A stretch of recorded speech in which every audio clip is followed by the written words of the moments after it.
আপনারা দেখছেন search for truth, আর আমি আপনাদের সঙ্গে রয়েছি মঞ্জুর আলম।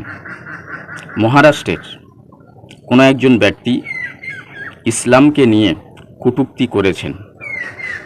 এ নিয়ে আমাদের আসাদুদ্দিন ওয়াইসি সাহেব, তার সঙ্গে বহু বিজ্ঞজন পথে নেমেছেন, প্রতিবাদ করছেন, আন্দোলন করছেন।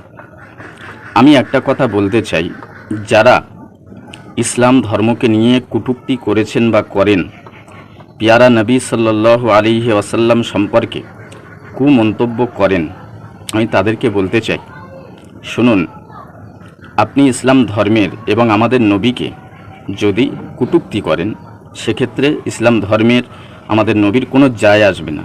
তার কারণ ইসলাম ধর্মটা হলো মহাসমুদ্রের ন্যায়। এর মধ্যে যদি এক ফোঁটা নাপাক পানি পড়ে, অপবিত্র পানি পড়ে যায়, সেক্ষেত্রে সমুদ্র টেরও পাবে না।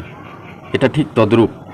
আর মুহাম্মদ সাল্লাল্লাহু আলাইহি ওয়াসাল্লাম তিনি ওয়ার্ল্ডের সমস্ত মানুষের আইডল, যার জন্য ছেলে মেয়ে সবাই দেওয়ানা এবং বেওফা।